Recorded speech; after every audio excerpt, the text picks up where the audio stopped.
I mean, I like playing covers from a fun standpoint. It just wasn't anything I really wanted to do long term. Right. So I met the guitar player of the jazz band, who's still my best friend to this day. And I was like, I think I just like cornered him and like, we're forming a band. Chris, thank you so much again for doing this. It's all about you, your journey in music, and we'll talk about the brand new record with Station that just came out. Cool, man. Thank you. Thanks for having me. Yeah, of course. The band started in New York City. Are you from New York originally? I'm from Long Island. Yeah. Okay. Born and raised. Mm-hmm. What was it like growing up in New York? I mean, I love New York. I still live in New York. I went to college in New York, so I was never a resident of any other state than New York. Okay. But I mean, growing up on Long Island in the early 2000s and the late 90s, I guess, the style of music was very different. The prominent style of music around me is very different than what I was very into. Yeah, it was So, super like emo, right? Like more of oh, those it's like emo everything bands. was emo. Yeah. And like Yeah. where I was kind of like, I like this band, Van Halen. People were like, I don't want to talk about it. So, Yeah, you had like Taking Back Sunday and all those type of bands from yeah, no, around, absolutely. Long Island. And that was really actually, although not my particularly taste in music, it was very inspiring because even though the scene wasn't kind of my taste, people were into making music. Mm-hmm. You know what I mean? So there were all these clubs on Long Island that really made me want to be like, I want to be on stage. I want to be on stage. Granted, it was a little bit more difficult at that time because finding musicians that were kind of into playing what I wanted to play was more difficult, but didn't extinguish that kind of like, oh my God, they're on stage. I want to be on stage kind of mentality. Mm-hmm. Yeah, probably not a lot of kids trying to emulate like Van Halen. It was the good time for that. Right on. Well, what got you into music originally? Actually, I would say it's my parents. They're very into classic rock and they just played music all the time. So I grew up just with the Beatles and Fleetwood Mac and Steely Dan and everything, Cheap Trick all around me. And because they were so into classic rock, I really didn't, because I mean, I would say I didn't encounter a lot of modern music while I was growing up because it was all coming from them, because my mom makes the joke that like she went from Sesame Street back to the Beatles. So like that was kind of like where I grew up from. And, because I loved it so much and classic rock radio on Long Island is very popular. So it was just all around me. And it's just, there's something about it that just really kind of ignited kind of a passion for music in me. And what was the first instrument you learned? I started actually playing the saxophone in school band. Okay. And I think what grade, like fourth, fifth grade when you get to pick your instrument? Fourth grade. Yeah. Okay. But when I got into the fifth and sixth grade, they started to have other types of musical ensembles, like a jazz band. Wow. And that actually gave me the taste to be singled out, which is something I loved. Because, like that symphonic band thing, everyone's playing the same thing. It's all terrible, kind of out of tune, and everyone's just learning their instrument. When I got to the point where it's like I could stand up and solo, I could do something original to myself within the context of playing with a band. That's when it just ignited in me to be like, this is what I really like. Performing is cool, but performing as me is better. Sure. And what would you play in the jazz band? Did you play saxophone also? You did. Okay. Yeah, all through high school, all the way up. And, during that time, I taught myself piano and I taught myself guitar. And, I found that the guitar is really where I found myself to be the most expressive and the most interested in kind of emoting musically. Okay. And what year did you pick up guitar? So I was like 16 and a half. So okay. 2003, 2002, maybe. Okay. And did you start a band right away or did you kind of just stay in the, in the world of the jazz band and was just a hobby playing guitar on the side? Well, I started, when I got to high school, I decided that I was going to start a band. This was the thing. And I didn't play the guitar, I played the keyboards, right? And my parents, who were very supportive, had bought me keyboards to play. So like I had synthesizers and things like that. So my mentality was like, I'll find some guitarists, I'll find a singer, a drummer, a bassist, no problem. And I'll be the keyboard player. And the people that I started playing with were just only interested in playing covers, constantly covers. And it just, I mean, I like playing covers from a fun standpoint. It just wasn't anything I really wanted to do long term. Right. So I met the guitar player of the jazz band, who's still my best friend to this day. And I was like, I think I just like cornered him and like, we're forming a band. And basically through his influence of just him leaving his equipment at my house and me being kind of enamored with what he could do on the guitar, I mentally transitioned to being like, that's what I want to do. So my parents went out and they got me basically an acoustic guitar and an electric guitar, and they said, here. And I retreated into the basement for a couple of years, and I emerged as a guitar player. That's amazing. Hmm? So did you end up starting a band with him, with your buddy from the jazz band? Yeah, we started like a band in high school that played some covers, some originals. Then we started like an all original band. And I mean, I don't think we were particularly great, but like it was definitely a learning experience because we learned what it was like to be in a band, how it means, because communicating with other people who play different instruments, that you understand what they're doing, but it's a different technique, it's a different I mean, it's still the joke to this day. Whenever I talk to Tony, our drummer, I do this. I go boom, boom, boom, boom, boom, like that. And like, he's just like, I have no idea what that means. I've got it. I'm like, cool. So, I mean, it taught us a lot. And that's what I kind of used as I guess the blueprint going forward for trying to find the real band, forming the band, and ultimately finding Pat. Mm-hmm. And you said you went to college in New York? I went to NYU. Yeah. Oh, wow. Did you go for music? I studied music business. Davis? Okay. Wow. Well, still, I guess that works as well. So you went in for music business, and Yes. did you have a same band throughout college, or did you have different projects? I didn't have a band pretty much at all in college, minus maybe one that I played with very early on as kind of like a guitarist that came into it. And the reason being was because, once again, I was thwarted musically by the predominant style that was around. It actually worked out to my favor, though, because I became a little bit unique in the sense that like I had long hair. I was really about, playing like guitar solos and things like that. And a lot of the guitar players that I encountered were not. They were very into the shoegaze thing, very into, a lot of those types of bands. And it just made it easier to find opportunities for me, because if they were looking for that, I was the guy. Right. So that carried me through college. I then got involved kind of on the off-Broadway circuit with a bunch of plays leaning rock. Oh, cool. And Like as a guitar player for their bands. Wow, that's cool. Yeah. I did an off-Broadway play at the end of college, and then I did a bunch of benefits and showcase shows for Broadway actors. I went to Korea with a show for a while.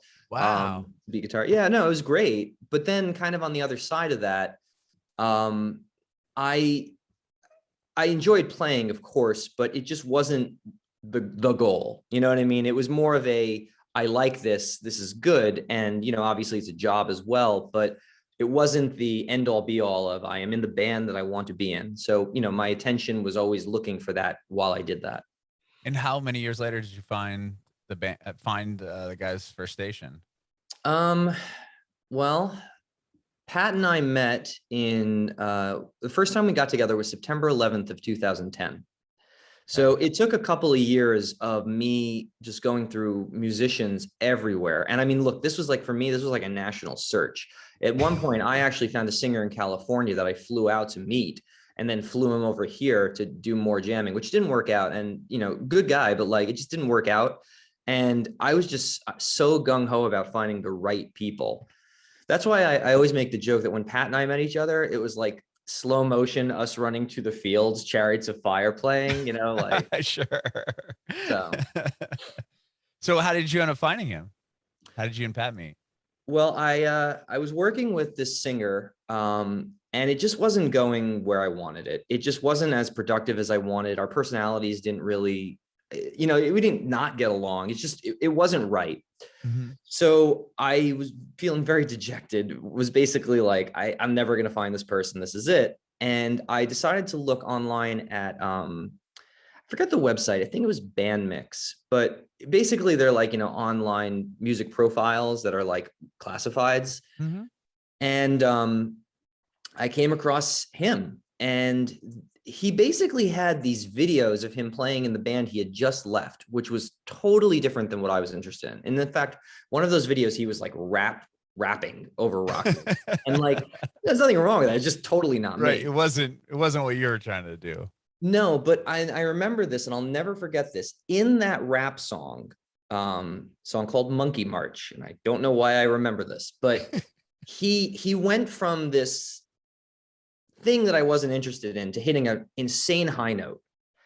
And the thing that I remember, and I was with my girlfriend at the time, I remember saying to her, this is the guy. And she was kind of like, I don't see that because he's rapping and you're not interested in that kind of music. I said, no. I said, forget that. I said, the fact that he can go from that to that so seamlessly, it's a matter of his intention. It's not a matter of his skill. And I was like, if he's interested in singing the way that like bands that I love kind of performed, he can do it. Like that's proof that he can do it. And then, you know, and this is the thing, is that we got on the phone for the first time, and he's like a clone of me with that. You know, I was just like, you ever heard of this band, you know, Skid Row or Living Color? He's like, they're my favorite bands. I'm like, okay, great. Where have you been? Sure. So then you guys meet up. Is he in New York as well? He lived in upstate New York. Golden's Bridge, New York, which is like an hour and a half north of the city. So he took the Metro North down, and we met in Manhattan. And again, you know, one of those more serendipitous things, whereas like I had two musicians that were going to come to the jam session with us, a bassist and a drummer, and both flaked out. And, you know, I was really annoyed at the time because we weren't going to get like a proper jam session on these cover songs we agreed to play, right? It was actually a blessing in disguise because it just allowed us to just go in and just hear each other play without a band behind it. And it was like, well, you can sing, I can play the guitar. We like this. We got a chance to really talk, which I think was way more important. So, you know, we ended up basically like being like, all right, we're going to go out to lunch, talk about the future of the band. And then we've been doing that ever since. Wow. So how quickly did you find the rest of the band? It took some time. We couldn't find musicians, and we wanted to play shows. So we actually hired musicians for the first two shows that we ever played. Oh, wow. Yeah. So we were basically just the two of us and then a bunch of hired guns. And then we found our bassist who came in, and then we found basically the first of a couple of drummers before we finally, you know, had Tony. And you know, our lineup has been intact for many, many, many years at this point, once we found Emmy and Tony to kind of round out the rhythm section. Okay. And when you say that you had to hire people to play those first shows, did you have all original songs, or were you guys doing covers at this point? All originals. We were pretty much from the get-go just being like, I don't want to play covers. And whenever we do play a cover, it's because it's amusing to us. So we very, very rarely play covers. Okay. And then you put out a record in what, 2015? Was that your first album? Well, we put out an EP in 2012 or 13. Was that like their first songs you had written? Yeah, what we did was we were talking to this producer, this very well-known producer, and it looked like we were going to be able to basically make this EP, and then it fell through because of scheduling. So we went back to the, you know, like the drawing board, and we said, well, we were talking to this well-known guy. Why not look for another well-known person? And we ended up contacting Michael Wagner, who had produced, you know, tons of amazing albums. Like one of my favorite records of all time is No More Tears. And he had done that. And like all the Skid Row stuff. Yeah. I mean, like, man, sold like 90 million albums. Like, Sure. So, you know, I basically just shot him an email, and he shot me an email back. That was like, that's cool. Crazy. Yeah, I was like, you must have been shocked that he responded. I would be. You know, yes and no. I was shocked that he was as easy to deal with as is, because I mean, not that I expect anyone to have like an ego that's like, you know, unapproachable, but at the same time, if he had, I would have been like, the man did No More Tears. Yeah, respect. You know? Okay. Yeah, but he was like the nicest, easiest to deal with person with that stuff ever. And we ended up going down to his studio in Nashville for like 2.5 weeks and recording a 4-song EP. Okay. And that was the first real recording experience we had with like a professional. What was that like? Was it intimidating at all working with him? No, he made it so comfortable. It was great. You know, I mean, he definitely taught us a lot in a very short period of time, because we went down there and we had this kind of phrase that was like, Michael is always right. And, because I mean, no more tears. So far be it from me to say he's something different, Sure. So one of the things that ended up happening was that he had an idea that I didn't really love. And I voiced that, and we talked about it, and we went a different direction. And it was like, not that we ever thought we didn't have an opinion, but it was more kind of like, maybe we do have okay ideas. Mm-hmm. So he kind of brought that out of us to be a little bit more bold, in the sense of being like committing to what we actually think and feel, instead of just being like walking and being like, I play the guitar, what should I play? Right. Like, you tell us what to do. What would be what sounds good. And we were very unsure of that dynamic going into it, but he squashed that in like a minute, when he was just his personality and the way that he was kind of open to ideas. That's awesome. And when you finish this, you wrap up this EP, and do you try to tour it? Like, what was the first step from there? We didn't know what we were doing at all. So what we did was, we still don't know what we're doing, but we have a slightly better idea. What we did was we released the single for it in December of 2012, like the first song. And the strength of that single just made its way around the internet. And we started getting offers for things that we had never really encountered before. And like one of those things was from one of the promoters of the Rocklahoma Festival, for us to just come and play. Wow. We hadn't tried to go there. I mean, to be completely honest with you, the first time I heard about it, I had to look up what it was. And I was like, this is one of the largest festivals in the country. And we were completely shocked. And the way that he found out about it was off of some, like, I think it was like a Danish website that was reviewing it or something for like AOR rock, so like, it's not like this direct path of like, here it is, tell me what you think. It was like this weird, wiggly kind of way of getting around. So because of that, we started to realize that there were people in other places that were interested in having us come play. Because before that, we had only ventured as far south as like Delaware, and as far north as like Connecticut. So then all of a sudden, it was like, let's try playing in Maryland. Okay. Let's try playing in Western Pennsylvania. Okay. Ohio. Okay. And we started to see people come. So the first thing we said to that was like, well, now we need like a real record. We need to like actually have, like, this is a 4-song EP that we're selling for $5. I was like, we need to make a real record. And, at this time, the band is still kind of like new. So it's like, everything's unsure. So we got the money together to make a record, and, records are expensive to make. And that's why there's 15 songs on it, is because it's pretty much the attitude of, this might be the last time we ever do this. Let's put everything we can fit on it. Exactly. Right. No thought about pacing or anything like that. We're just like, I've got another song. Here you go. Record it, throw it on the album. Exactly.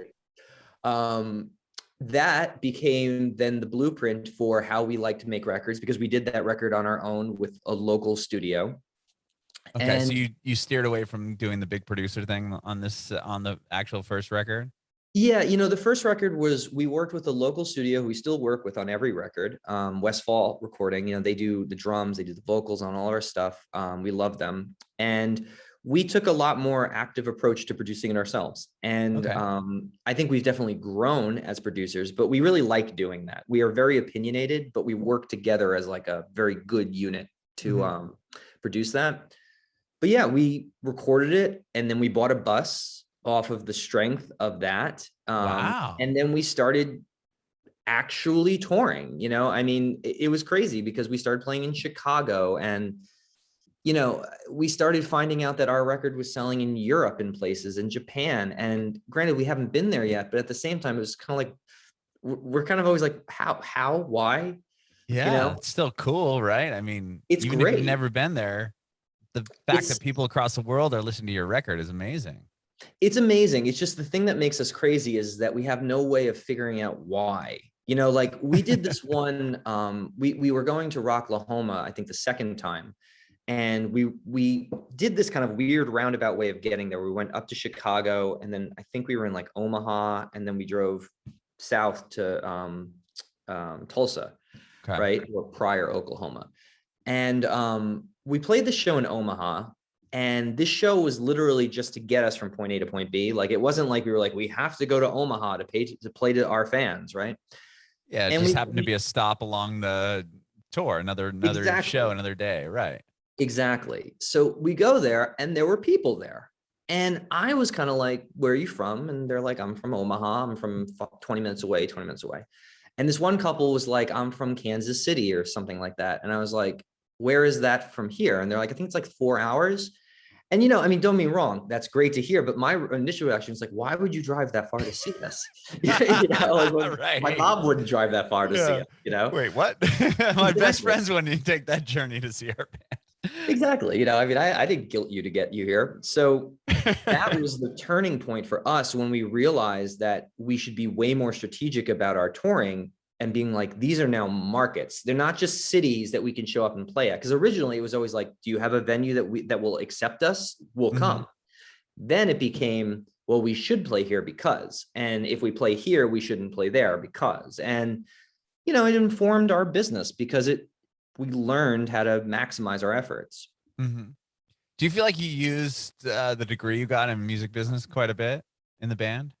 Yeah. I mean, I learned a lot of the basics for a lot of things. And I think that Pat has the same kind of background. So, I mean, we understand publishing, we understand tour budgeting and things like that. So that has definitely helped along the way because we already started out with a base level understanding that was probably farther along than someone who can just pick up an instrument and say, I'm going out on the road. Right. Yeah. I would imagine that, right? You have at least the, groundwork done or know what to expect. Whereas some people are just going blind into this whole thing. Yeah. Yeah. That definitely helped. That's cool. I want to fast forward a little bit here because you talked about how you produced that first record yourself and you use the same studio now and you guys produced this most recent record. Right. Okay. And we're like prior to when this record I don't know when you started recording it, but I'm curious to know, was it affected by COVID at all? Were you working on the album or where were you when that happened? Yeah. Well, so at the end of 2018, I bought a house. Okay. And one of the things with the house was to be able to set up the ability to record and to have our own recording basically facility, but like on a home scale. And we knew that we would still be, because I live on Long Island, we would still be local to the studio that we like using for things like drums and stuff like that. So in 2019, in June, we went in and we cut basics for 2 full albums, what would become Stained Glass, our 3rd album, and Perspective, now this one. So we picked the songs that belong on Stained Glass because there's like a kind of a theme to it. We recorded it later that year. We released it in November of 2019, toured on it, finished touring, had the second leg all set up for April of 2020. That, spoiler alert, didn't work out that well. No way. What happened? But in February of 2020, we started working on Perspective. And we got probably about 60% of it done, maybe. Probably January started working on it, but probably at 60% of it done. And then COVID hit and I got really, really sick at the very beginning of it. And, basically we couldn't get together safely. So we ended up just a new recording kind of process. Whereas instead of Emmy and I being together all the time doing it, it was, I do something, he does something, we talk about it, we talk to Pat, we talk to Tony, and it actually worked out, in my opinion, a little better. And the reason being is that, beforehand, we've always had deadlines. You're either paying for studio time or you have a marketing campaign that's supposed to start with the release of something. This time it was like the world's ending. So it was like, I have no idea what's about to happen. And it allowed us to just spend more time on the record, focusing on the things that we actually wanted to spend time on. And that was what was illuminating, because it was like, when you're in the studio, a lot of times you block off days to do things, because a lot of people don't realize that it takes more time to set things up than it does to record. Like the song is 4 minutes long. So in theory, if you play it perfectly the first time, it took you 4 minutes to record. Right. To get the sound could take you days before you're ready to record. Right. So, we would have keyboard day and we would have guitar solo day and, It's what you do. You go in and you execute. Now it was like, well, I don't have any days. Every day is recording day. So like if I woke up in my fuzzy slippers and I was like, let's just hear this like this, I had all the time in the world to experiment with it. And I think it taught us a lot more of what we care about in the record, which is ambiance, room, the nuance of some of the sounds. And, I don't want to say that the last year and a half has been good, but at the same time, I think the silver lining in it is the fact that it's taught us that going forward, we want to focus on certain things that are actually important to us we didn't realize before. Mm-hmm. Yeah, new perspective on how to record and put the record together. I see what you did there. Yeah. You see what I did there with the perspective? And the record just came out. Congratulations. Thank you. Do you have a big tour scheduled? Or I know I was watching some of your Instagram videos. You didn't leak much, but you're hinting at stuff coming up with this new album. We played a show last week in New York. That was the first show we've played since March of 2020. Wow. What was that like? It was weird. It was definitely, I had fun, I mean, one of the things that's great is that like, we just like playing music, you know what I mean? Like, it's just the worst of scenarios, you put us on stage, we'll still have fun. This was a great show. The room was full, I mean, everything worked out and we had rehearsed and we still remembered the songs, which was nice, which was a little bit of a surprise. The only thing that I found kind of odd and weird about it was that it didn't feel like it had been that long. You know what I mean? Like it was just almost like, it's almost become second nature to us. So it's like, I don't want to say that like I ever want to go this long without playing a show again, but if we did, I feel like it's like shake the cobwebs off. You get on stage, you're like, all right, I'm back. Okay. You know what I mean? Like we didn't have that nervous energy that we kind of expected to be like, do we know any songs? No, it was just like, I'm back at the office. It's great. That's good. Yeah. I wasn't sure if you hadn't played for so long. Do you have to really, okay, well, let's get back on the same vibe here. Like, once you're doing it every night, it becomes repetitive, but with so much time off, like, okay, we're going to be able to recreate what we were doing before. And we weren't sure either, but like a puzzle piece, it just snapped right back in there. Unfortunately, though, I think that is the last show of 2021 because we were going to have 2 more shows and they're not happening for us. So, I don't see a realistic way to tour until probably the spring of next year of 2022, at which point I'm hoping that things become a little bit more, I would say, consistent to be able to let us tour. Because, for a band our size, is that if you lose a couple of nights in a tour because of anything, it turns the tour upside down financially. It's not like we can just say like, like a lot of large bands are like, I'm canceling the show, I'll be back in 2 weeks. We can't do that. If that doesn't happen on the string of tours, we can't just one-off it back out to, the middle of Midwest or something. So we need to make sure that before we go on the road, everything is secure. And that, a lot of people don't realize that there's a tremendous upfront cost to touring. Oh, yeah. And there are a lot of people involved. We travel with a tour manager and our merch person, and, we'll have a sound person, and like everything needs to align to make sure that works. Yeah. Cause if you miss days, right, you're missing out on guarantees and sales and everything else. And then how do you keep the machine moving forward? Yeah, exactly. Okay.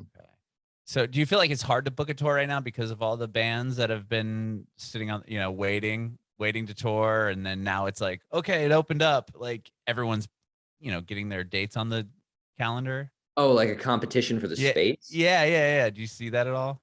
I mean, we haven't seen that yet just because in our world, we haven't been competing for real estate yet.